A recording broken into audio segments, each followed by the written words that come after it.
Welcome back to the Q Method podcast, where we talk all things sales, fitness, and just becoming the best version of yourself. I have a guest with me today that I'm very excited to introduce. My man's name is Joshua. I'm going to butcher his last name, but Palassis. And just a little bit about him, man. He called himself the Connector, and he's worked with a lot of big names out there. Brad Lee, the brand Alchemy. He helps experts, entrepreneurs, founders. He's actually helped me personally. So uh, he's awesome in that way. I'm really excited to hear his story and really, let my audience kind of hear about him and where he got to where he is today. But yeah, without further ado, I mean, I could go on and on. He's helped people like Tony Robbins, Dave Asprey, Damon John, to just name a couple of the companies that he's been around and people he's been around.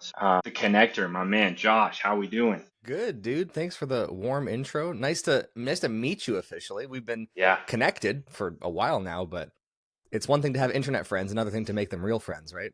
Absolutely, man. Yeah, I agree. I want to hear your story and really get into things, man. So you kind of start me off, like give me your background, man, and kind of what got you to where you are today. Yeah, man. I grew up in a swamp outside of this town called Duloc, and one day a magical donkey came to my door. Oh no, sorry. No, I was watching Shrek. I was watching Shrek. Man, that's always a good movie. That's a classic.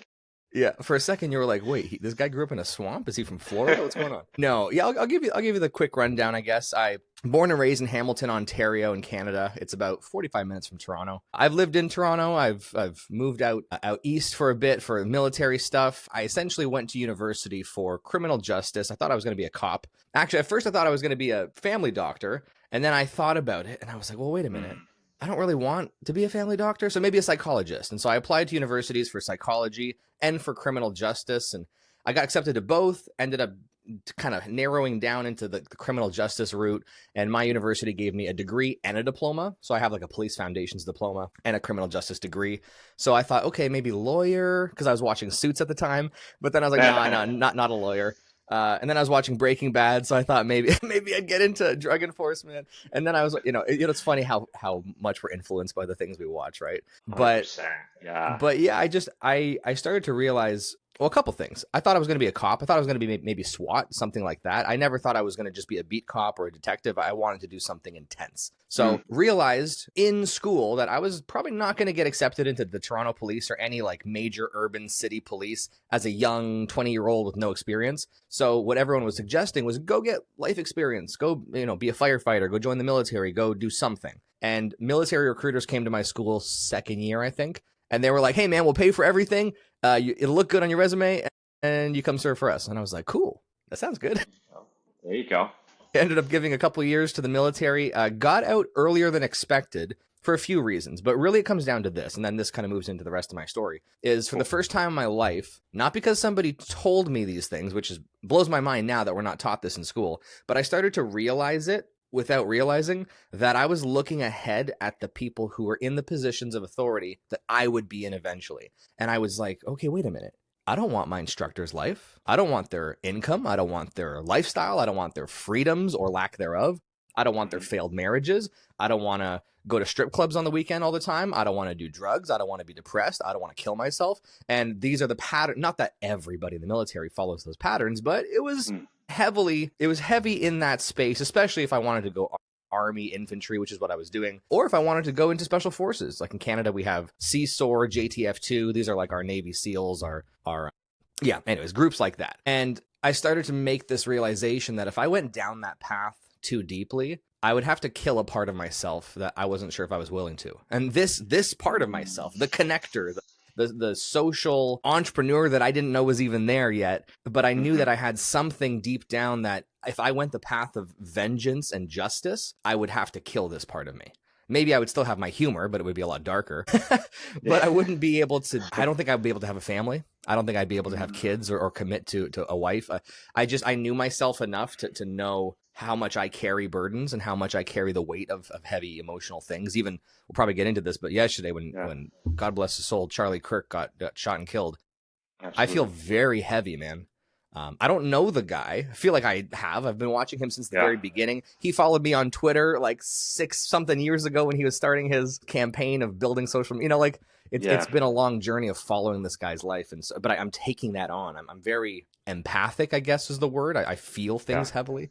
Anyways, Yeah, no, all that story woke me up with Charlie for sure. yeah. Made me just realize just how precious life is, and I don't know, just it almost is like a wake up call for yourself. You're like, man, like, am I doing all that I can every day and being grateful for the opportunity? At least that's how it's heavy, like you said, but Yeah, 100%. definitely an inspiration to a lot of people. Yeah. But anyways, I'll fast forward and it got to the point where I just realized, okay, I don't want the life of the people who are ahead of me in the positions that I'll serve in. So fast forward, tried to get into the Air Force. Some things didn't work out. I thought I was going to be a pilot. Didn't pass by like the smallest margin, just to be fair. But Dang. they actually offered me a job to be an AEC, which is like in the tower, essentially, the air traffic controller. But I was like, Hmm. well, I don't want to look at my dream job as my job. I feel like that'd be depressing as hell. I declined that and then just Yeah. decided to go full 180. And I left the military earlier than expected. So I actually owed the money back for school, which kind of sucked. But Dang. I would have paid that anyways in student loans. So it was kind of like, mental health and sanity or, some money. Anyways, got out.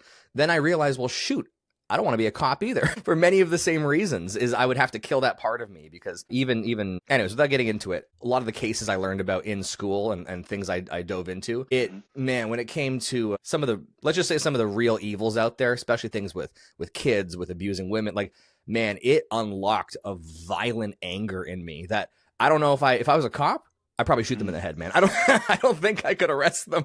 So I'm like, I Yeah. think I'm either going to be like a dark version of Batman or like I don't know what's going to go on if I go down this path cuz so anyways. So yeah, it took a 180 and very unexpectedly moved back home with my parents, didn't know what to do, realized there's nobody in my life who has the kind of life I want. So I had to look outside of my family, outside of my friends. And that's when I started stumbling upon videos of back then it was like Gary Vee and Tony Robbins and Dean Graziosi and even Ty Lopez in the early days. And, these kind of guys sparked something in me. And that very short of it, because I could speak for an hour about this. I'll make it Yeah. 2 seconds. It went from starting a marketing agency from my bedroom, which, by the way, I got on a phone call from an ad on Facebook that said, "Do you want to make money online?" And I was like, "Yeah, that's me." And I spent $5,000 on one phone call to buy a course. I'd never Yeah. done that kind of thing in my life, so that was crazy for me.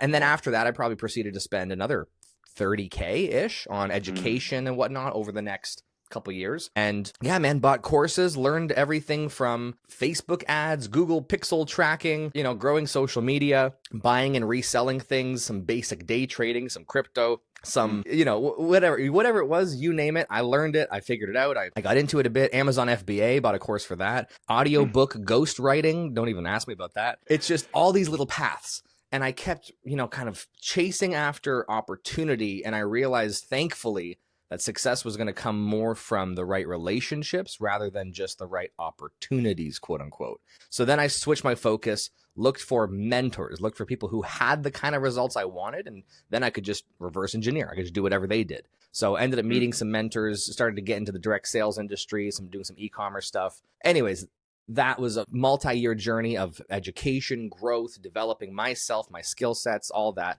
Read like 100+ books in a short period of time, and just the Yeah. entrepreneurial intro phase of absorption, I guess you could say, absorption and development. Long Awesome. story short, leading me into where I am today, doing some more independent, I guess, consulting work is probably the easiest way to say it. Building my own brand at the moment, I have Mm. my own podcast I just started as well, It's awesome. posting on socials, that kind of stuff. And to be honest, I'm kind of figuring it out. I don't Yeah. necessarily have a product I sell. I'm aligning myself with other people, like you mentioned, Bradley and this company, Brand Alchemy, who are awesome guys in the personal branding space and getting successful folks on paid stages and big podcasts. And so they help people scale and snowball their brands. And I align Mm. myself with these folks because I want that. And so I work with them now hand in hand. And probably I'm going to have them start working on my brand in a more professional capacity soon enough, too. So that's Awesome. where I am today. Probably longer than you expected, but here we go.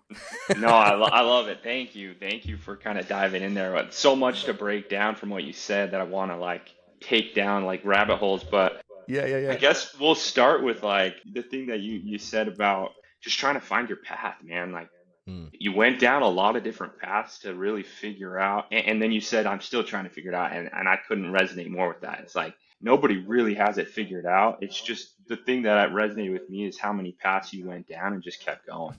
It's like you tried this, you're like, I don't know if I want to do this, and then you move to the next thing and kind of Right. going through that. And then you said something about how, you're influenced so much by what you watch and hear.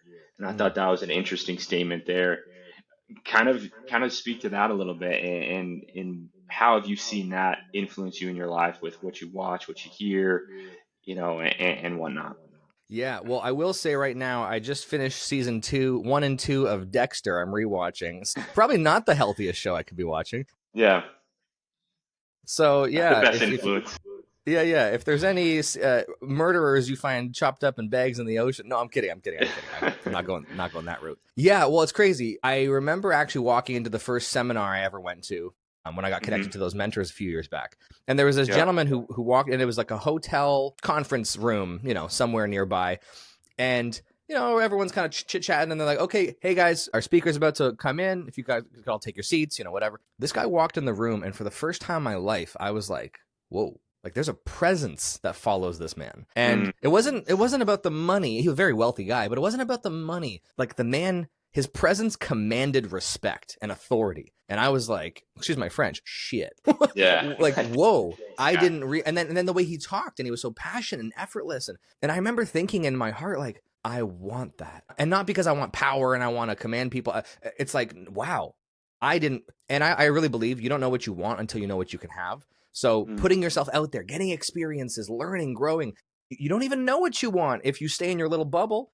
So mm, anyways, and so meeting that gentleman, and then many others after him, and getting in those rooms, I started to actually really, it was like osmosis even, just being in the rooms, you start to gain confidence, and listening to them talk a lot. Read a yeah. lot of books, listened to a lot of audiobooks, watched a Hmm. lot of different podcasts of educational, like whether it's an Alex Hormozy or a Simon Sinek talk, and by Hmm. literally filling my brain with these things, and ideas and bigger words and definitions of things and thoughts about life and philosophies, what you take in becomes what you think Hmm. becomes what you say becomes what you do.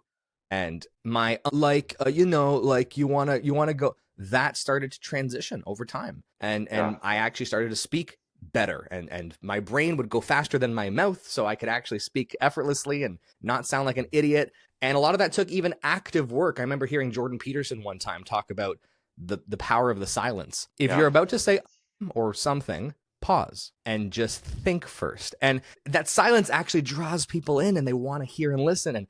And so a lot of it was intentional work, but learned from the information and content I was receiving and consuming for the first handful of years as an entrepreneur, and still daily. Maybe I don't listen to 17,000 audiobooks per day anymore, but I'm still Yeah. learning. I'm always Yeah. growing, because you get to that point where you realize I know so much to make me realize I don't know anything at all. Yeah. Yeah. No, you do go through that phase. I remember, going through the phase of listening to so many different books, reading so many different books, and I still do. I still do, but you also realize, oh my gosh, now I got to actually do some of this stuff. I got Yeah, to put right. this in action. Like, wow, I've got so much in my mind, but there's Yep. that balance. I do believe that you always got to learn, because if you don't, like, there's just, you start to stall out in life. You start to hit this Yep. plateau, and there's walls that you got to get through. And Yeah. absolutely, it's Well, huge, think of it like what this, you right? listen to. Yeah, think of it like this. If you're working out and you get to the point where you're shredded, and I know you do work out, right? You're into Yeah. fitness heavily. So Yeah. if you work out and you're shredded, if you stop working out, you stop doing the active work, what happens? And what happens in everything in life? It's the law of entropy. Everything will deteriorate. I can't say that right. Deteriorate when left to its own devices, right? When left to just nature. So when you get to that point fitness wise where you're like, hey, I want to keep this, you don't actually need to do as much work as it took to get there, but you have to do just enough work to counterbalance the negative effect, to counterbalance Mm. the effect of entropy. Even when someone is plateaued or they're stationary, they're actually still moving forward, but it's just at the equal rate of the anti-force. So to move forward actually means you're actually breaking past a force moving against you. Does that make Oh my sense? gosh, that is such a good description. of really what it is, because you do have to put a lot of effort in at the beginning, right? To get, especially with the fitness analogy, like I like that. I say that all the time. You have to put in Mm, a lot, but you get to this point where it kind of is a little bit effortless, but you're still progressing. You're not staying stagnant by any means, like you said. But there's this. I love that. I love that analogy. I'm gonna steal that and use that, because that is a good description of how that actually works. There's a lot of effort, and you're like, I can't continue doing it that much, but you don't have to once you get to that place, right? So absolutely. Okay, another thing I wanted to hit on. You said during your story, man, you were talking about how like you almost had to kill this other version of yourself. You almost had to, and I'm a big believer in like this dark side and the light side, and you got to have both energies and kind of mm. like that whole mentality of, like Kobe Bryant, he had the Black Mamba. Yeah. There's a lot of athletes that really, you know, step into this version of themselves. But what did you mean with killing these parts in your story? Like, did you just have to like reinvent yourself? Was it more of like, I had to let go of being the military guy? Because I remember, playing football, you can see, that was my identity. And I had to Yeah. kind of let go of and almost kill it. Like, hey, I'm not that guy. I'm actually, a sales guy. I'm a fitness guy, but I'm not a football guy. What Yeah. did you mean with that in your story? For sure. It's funny. I was just a clip of that. You know that series that Kobe did on YouTube about the Mamba mentality, where it's just a Oh bunch of man. clips of all these celebrities, and it was the one of Kanye, where Kanye's like, "How many records can I break?" And he's just like, "More records." He's like, Yeah, "But how much better can I be?" He's like, "Better." And then Kanye's like, "What the f does that mean, Kobe Bryant?" It's that's a so good one. funny. That sums it up right there, his mentality though, for sure. Pretty much. Yeah, I think. Yeah, you know what? I don't know if I've ever actually like explained this out loud. So this is going to be Yeah. an interesting verbal process here. The word decision. This is probably a very basic explanation, but the word decide means to kill the alternative. Like Mm. side is like the root of kill, right? Homicide. Um, uh, I'm trying to think of the other the other words that have side in it. But anyway, the point is that that word means to like eliminate, right? To kill. D, I think, means to choose something. I forget. But the point is, decide is kind of means to kill the alternative. And so, if you think about it, if you get married, you are murdering the alternative. In other words, you are choosing a path. I am going to eliminate any other potential suitor and choice because I am choosing this one path. So, in a sense, every decision is murdering the alternative, so to speak. But in the case of for me, I realized, and you know what, maybe I was wrong. I'm not saying I was fully right about this, but the way I felt at the time was if I go down this path and I felt God gave me two potential callings. I Hmm. felt like one was this. You ever watch the movie Sound of Freedom? I don't know if I have. It was shoot. If you do graphics and stuff, you can pop it up here. Yeah. But I forget the real guy's name now, but he essentially worked in like child sex trafficking. He was on the American side fighting against child sex trafficking in the U.S. and in South America. And Jim Caviezel, the guy that plays Jesus in Passion of the Christ, he plays Apostle Luke in a different movie. And so he plays the real guy. It's a real story, but he plays the guy in this movie, and it came out a couple years ago. And man, was it ever heavy and dark. And the deep operations they had to go through to get into this organization and infiltrate and capture these guys.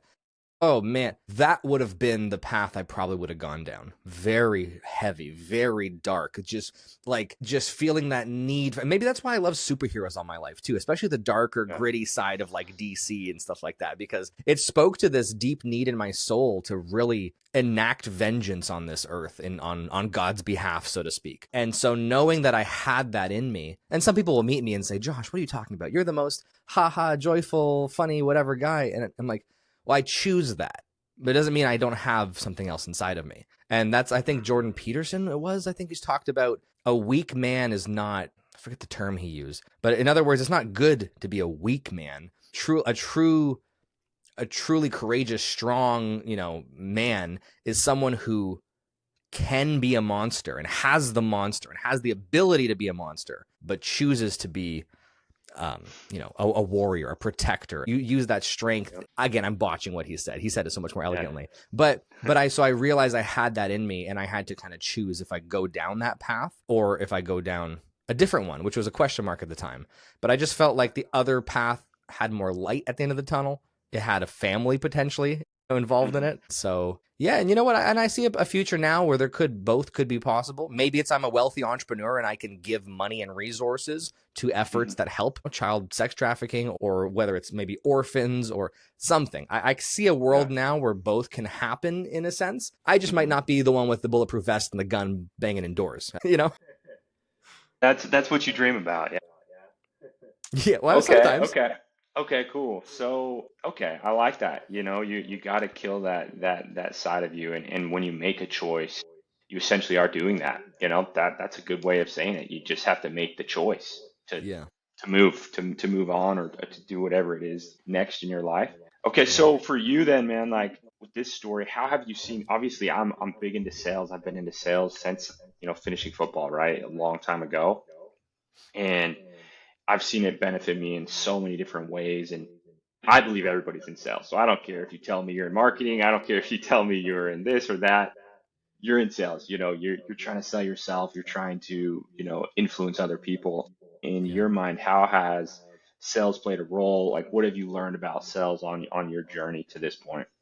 Yeah. Well, sometimes there's the cliche where people say everything is sales, and Yeah. yes, I suppose there is an element of that. I think there's almost two definitions in my opinion. Hmm. There's low level. I work a sales job. I'm on the phone, and maybe you're at a car dealership, and your position is literally sales. That Hmm. there's the positional level of sales, and then there's the conceptual inaction of what true sales is as a concept. If I'll try to narrow this down. So what I mean by that is I don't like telling anybody I'm in sales. Technically, I am. Like, actually, Yeah. technically, I do sales calls and stuff like that. I don't Hmm. tell anybody I'm in sales. I tell them I'm a connector. I tell them I connect. And by the way, I do like I guess my positions that I do. It's more than just sales. So that is a very restricting word for the totality of what I do. Did you hear Yeah. that? Totality. Sounds like I'm beatboxing. But what I Yeah. believe truly is you sold me on being on this podcast. Not Hmm. because you said the right words. I think you just said, "Bro, podcast?" question mark. Like it was the simplest thing. But I'm sold on you, man. Like I don't even know you really, and this is our first time chatting face to face. We've been like Yeah. we met actually Literally. through I think a sales training thing, Yeah. right? So Yeah. I saw you on Zoom a couple times probably, but like we didn't never really interacted personally. But I saw some of your content. We've chatted in the DMs, and Hmm. we share some of the same values. And so I was bought and sold on your character. So when you asked me to have a deeper conversation, and I'm also in that place now where I'm trying to get myself out there and get my brand out. So I Yeah. like you. We align. You asked me something that's in alignment with my goals and in alignment with my personality and all these things. And so you quote unquote sold me on being here. So part of me saying this is also mentioned that sales doesn't have anything to do with money in a Yeah. sense, right? It's the act of developing fairly quick trust. Usually a sales cycle doesn't last for 19 years. So you have to develop trust pretty quickly, which means you have to be authentic, genuine, trustworthy, have a good track record. And I find this is kind of, I guess, where branding comes into this as well. If you have an Hmm. authoritative online brand and you have a million videos of yourself up there, and you have a lot of raw stuff, not highly Hmm. edited reels, but a lot of just raw content of you speaking with no edits, no cuts. I want to hear your Yeah. ums and ahs even. Yeah. That then when I go look at your stuff, I just feel like I know you. It's probably why like I said earlier, I feel like I know Charlie Kirk. I've seen countless hours of his videos for years now, and most of them are unedited, long form discussions. So now if Quinn decides to make I don't know, a protein powder, and I like you and I trust you and I feel like I know you. A lot of times what people will do, and like, you know who Chris Bumstead is? Like C-Bum? Absolutely.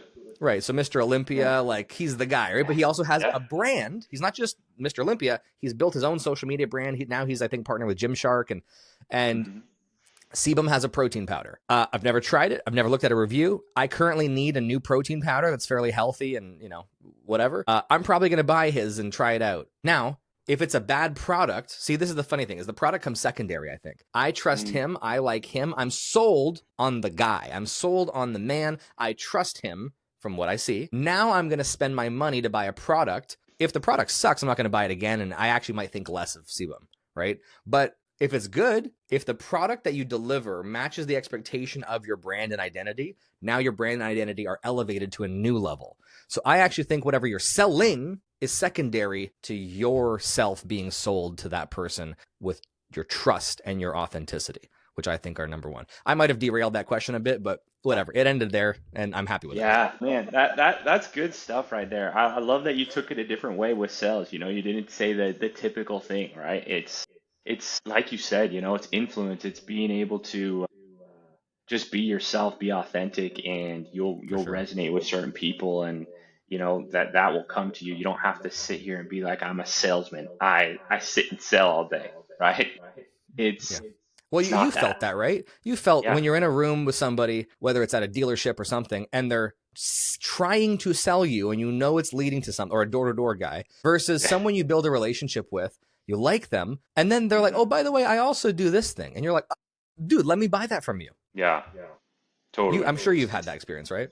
100%. Well, dude, I've done a lot of different sales. I've done the door to door. I've done Mm. the cold calling. I've done this type of sales. And you're right. Like, there's so many ways to do it, but I think the best way is being authentic and having a presence where people just want to do business with you down the road, right? It's like they Yeah. trust you. You built that trust. And I'll say this, like one of the things, Josh, that really resonated with me is while I was in this position with sales, right? We were on one of the calls together, and I had asked you something about LinkedIn because you had I don't know, you seemed like you knew what you were doing there, and I hadn't even used LinkedIn, so I'm Yeah. like, oh wow, this guy knows something I don't know.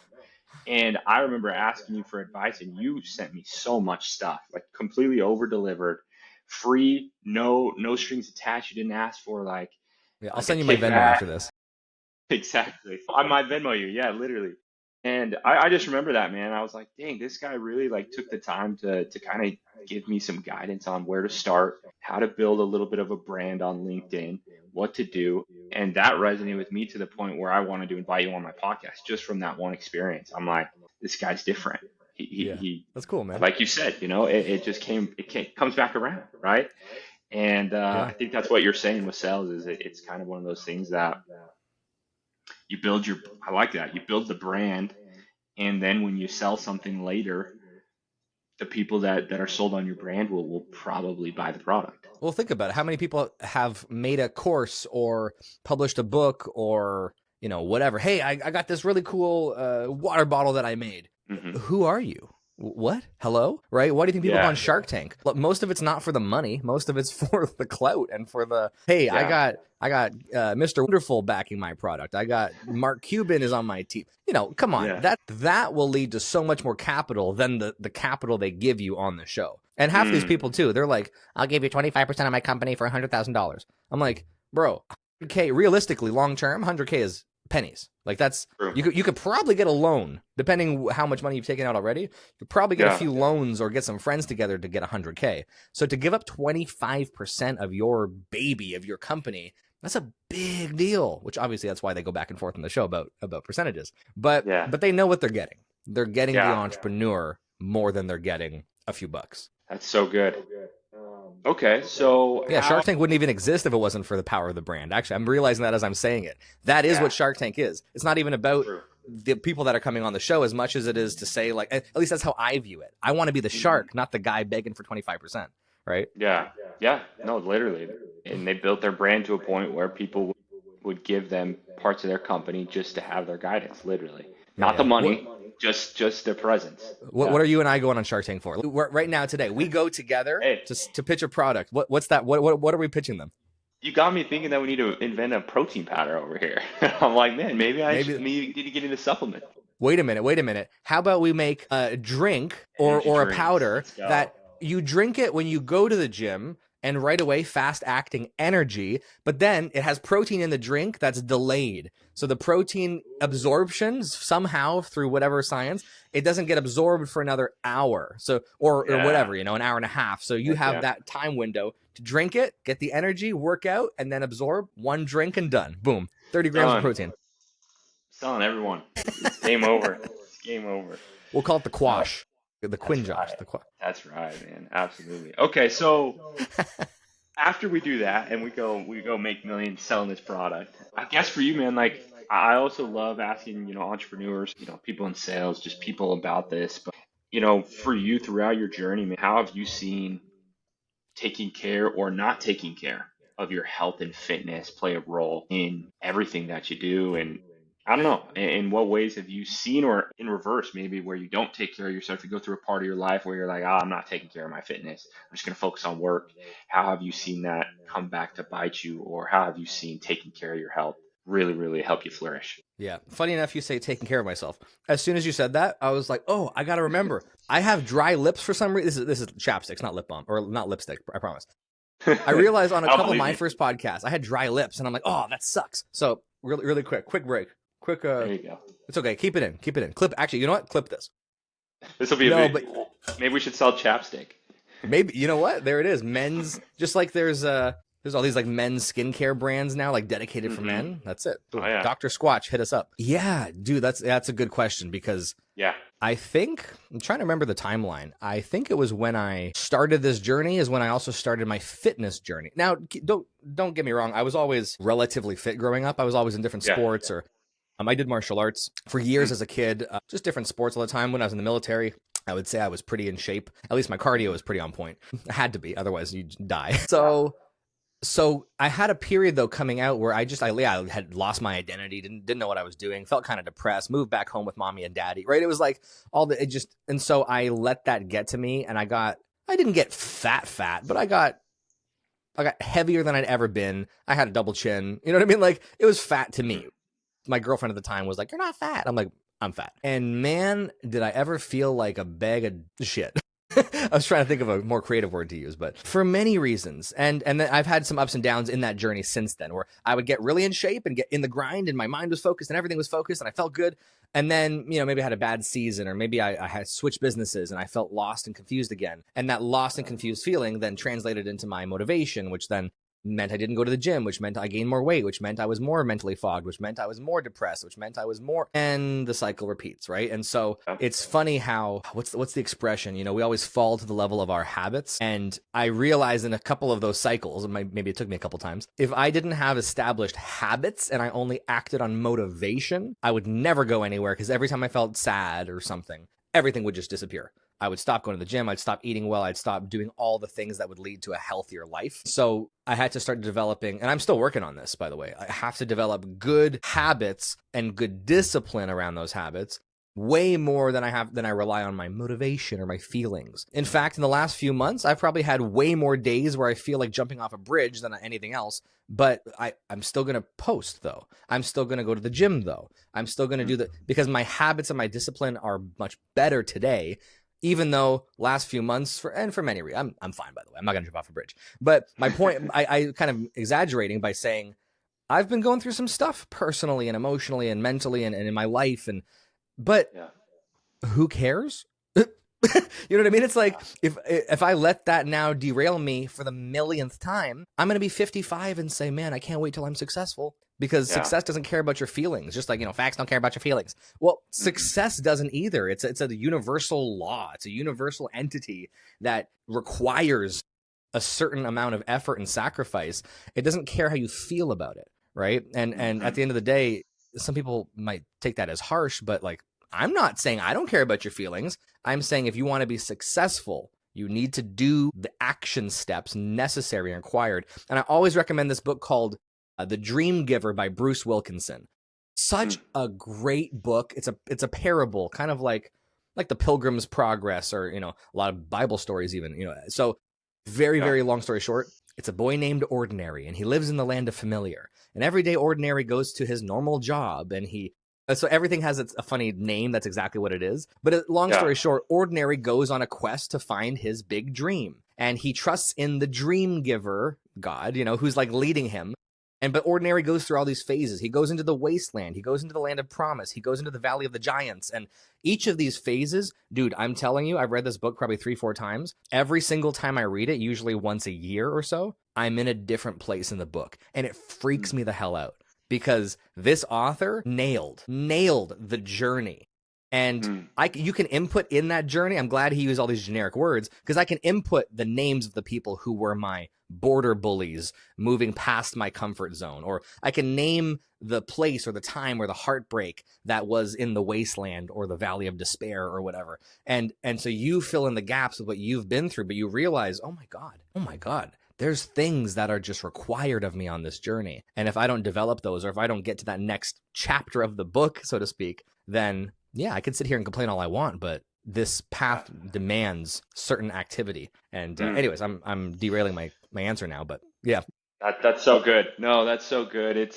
I always say it's such a big part, man. Like your health, it's the I call it the gateway drug to everything else. Once 100%. once you start dabbling in like changing your body and just feeling healthier and just like you're like, man, how can I do this in other areas? Or for me, that was like my thing. I was like, man, I want to do this now, with work and business and connecting with other people, and building relationships. And it all is very similar in the fact that there's that valley, like you said, the valley of despair. There's that time when you just don't want to do any of it. You don't feel like it.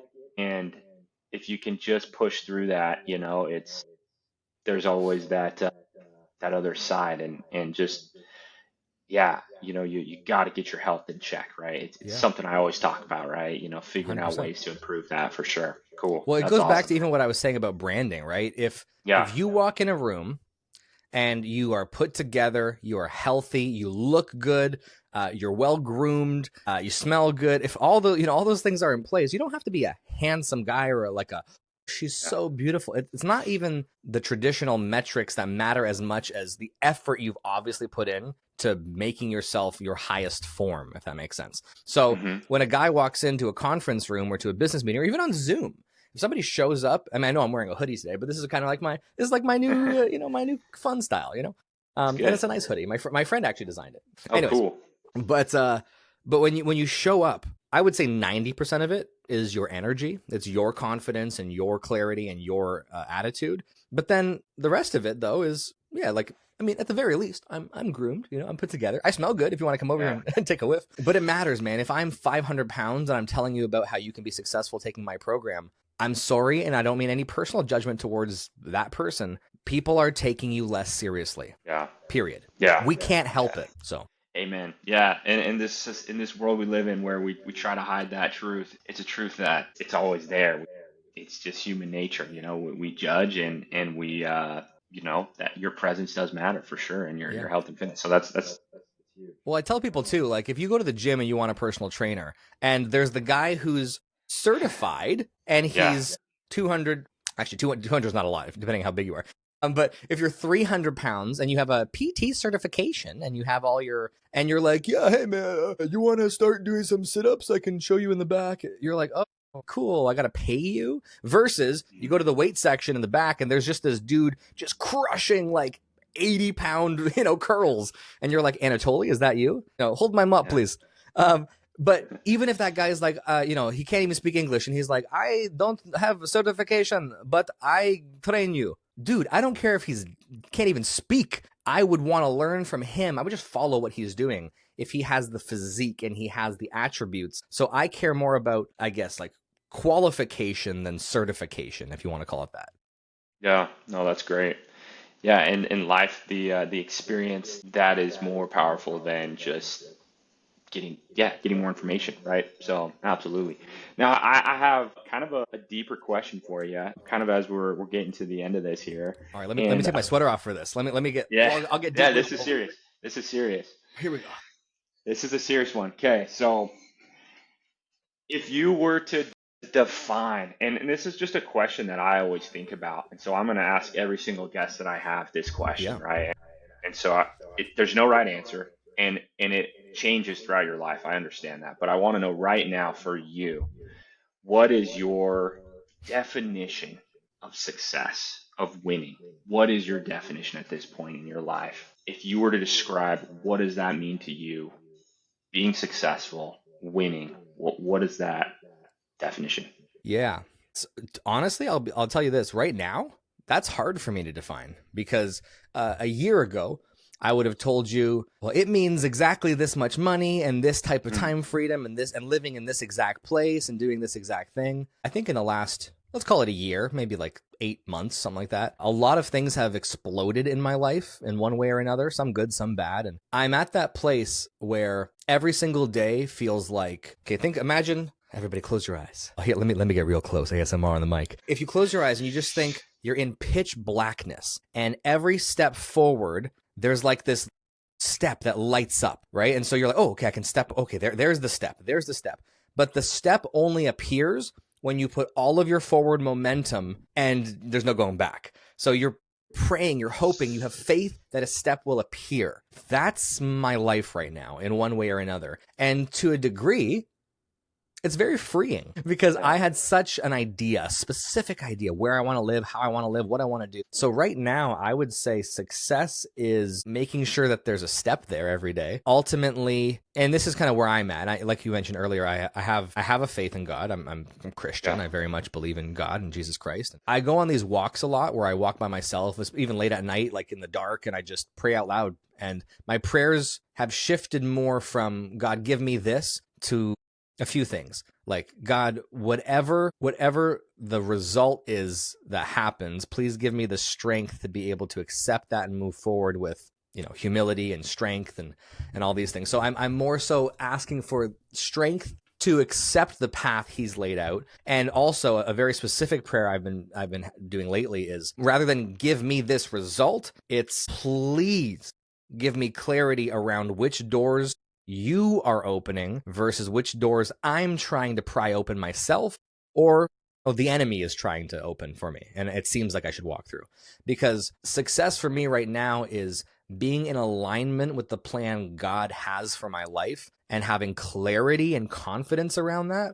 So I can simply, listen, if you have confidence and faith in that scenario, right? You're in the dark and you're walking. If I know that there's steps in front of me, then why am I walking? I might as well sprint. You know what I mean? So because you're only walking slowly because you're scared you're gonna fall. But when you get into that, you kind of embrace the uncertainty to a degree, and you have faith that moving forward, every step will be guided by a higher power, by the universe, by, in my case, I would say by God himself. Then why walk gently when I can sprint down the path? And that's kind of where I've been getting and really building up my own faith. Is so success to me now is to have so much faith, even if I don't have clarity, that I can sprint down the path God's laid out for me rather than walk anxiously and question every step. That might be kind of a vague answer, but yes, I want money. Yes, I want this. Yes, I want to move somewhere warmer. Yes, I want multiple properties here and there. Yes, I want, I could give you all of those kind of answers for sure. But the reality is, man, do I want to live in Greece? Do I want to live in Texas? I have no idea, dude. And I'm so unattached to that now because I'm single right now, dude. If I meet my wife and she lives in Arizona, I will so happily move to Arizona. Come to AZ, man. That's what I'm saying. If she lives in Vegas, if she lives in Siberia, I couldn't care less right now. I'm so unattached to so many things and even people in my life at this point that are local that I'm ready to move at the drop of a dime for the right opportunity, the right person, the path that God's laid out. So it's been freeing to let go of a lot of that. And ultimately, I think the harder we hold on to some of these things, the quicker we let it slip through our fingers, right? It's like you grab it tighter and it's going to squeeze out. And now I'm kind of like, Lord, it is in your hands. Guide me, please. Oh, that's a good definition. I like that you said, sometimes we're walking, right? And you want that ability to sprint, to have the full faith and confidence. And that's how you know that that's your definition of success right now. And that's perfect and well said. It gives you a good visual of that. That is the truth, right? Where sometimes we're just tiptoeing to that next thing because we're not sure what to do. And when you do have that clarity and that alignment, man, that is success, and that's a great definition. I think Yeah, what you're doing is awesome, man. I love your funny side and I love your serious side. I love that you have a good way of doing both. For me, I'm not much of a jokester, so it's like this is so good to have that other side on this podcast, and I've loved having you here. Dude, at the end of the day, I know we'll stay connected, obviously, and for hopefully sure, we'll do dude. another podcast. I'll have you on again, and we'll keep growing. And yeah, I appreciate you sharing what you did today, and I hope that everybody that's listening follow. Would you say Instagram's the best place to follow you? What do Yeah, you it's probably think? like my hub, and then from my Okay, Instagram and in the bio, I got my other links. But that's probably the cool, main place. Yeah, cool. Yeah, follow this man on Instagram, and Yeah, I appreciate you, dude, and Yeah, thanks for that definition and sharing of some course. nuggets here. Yeah. I'm blessed too to have a very unique name. So if you just type in Joshua Palassis on anything, you'll find me. Most Nice. platforms, if you just type in my last name, that's just my username at Palassis. There's one or two. I'm trying to Michael Palassis. He's my cousin. Yeah, Please change your LinkedIn username so I can have at Palassis. cool, cool. And then for everyone, that book, Dream Giver, you said is the one to go get. Yeah. Yeah. Bruce Okay. Wilkinson is the author. Yeah. So good. Cool, cool. Well, I appreciate you, man. Until next time, man. Likewise. Subscribe. All right. Absolutely. Peace out.